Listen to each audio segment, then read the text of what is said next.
ଆଉ କଣ ଅଛି କହୁନ ଆରେ ଘର ପିଆ ତୋରି ପିଲା ଛୁଆ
किए तू आज झाड़ू देने झामुयात्रा आरंभ हम झामुयात्रा कौन झाड़ू हम सकाल आम सफा सकाल सफा कर हाँ तोते कौन डका मत कौन डाक्तर मत जाकर खाई झामुयात्रा देखा हाँ झामुया देखा डाक तू सफा कले रास्ता घाट सफा कले ହଁ ହଉ ତାହେଲେ ମୁଁ ହେ କାମ କରୁନି ଯେ କହିବ ହେ କାମ କରୁନି ତୁ କରୁନା କିଏ କରିବ ମୁଁ 6 ମାସ ହେଲା ବିଦେଶ ଯାଇଛି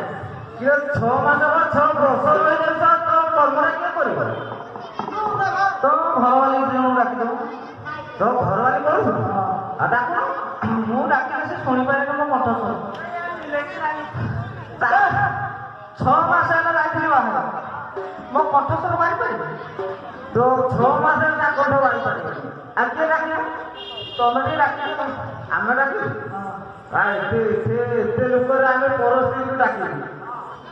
ତମେ ଟିକେ ଡାକିବୁ ତୁ କିଛି କହିବୁ ମୁଁ କିଛି କହିବି ଡାକିବୁ ନା ଡାକ ତା ନାଁ କ'ଣ କହିବୁ ତାଙ୍କ ନାଁ ତା ନାଁ ମୋ କିଛି ରାଜି ଆସି ମୁଁ ଦିନକୁ ଦିନ ଉଠଉଛୁ ମୁଁ ତ ଜାଣିନା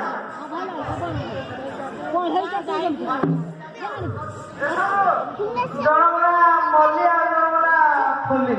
ମଲ୍ଲି ଫୁଲି ଏମିତିଆ ନାଁ କିଏ ଦେଇଛି ତା ଉପମା ଦେଇଛି ତା ଉପମା ଦେଇଛି ଡାକିବୁ ନା କିଛି ଆଉ କହିବୁ କିଛି କହିବୁ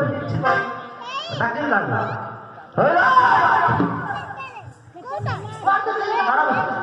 ବାରା ମିଶିକି ଶୁଣୁ ତୁ କହିଲୁ ତା ତୋ ସାଙ୍ଗରେ ଏତେ କୋଉଠି ନାହିଁ ଯାଉଛୁ ସବୁ ମିଶିକି ଅଛ ଏକାଠି ସବୁ କହିପାରିବି ମୋ ଭାଇ କ'ଣ କହିବୁ ମୁଁ ଯଦି କାମ ଆମ କୋଉଟା ହେଇକି ଆଉ ତୁ କାମ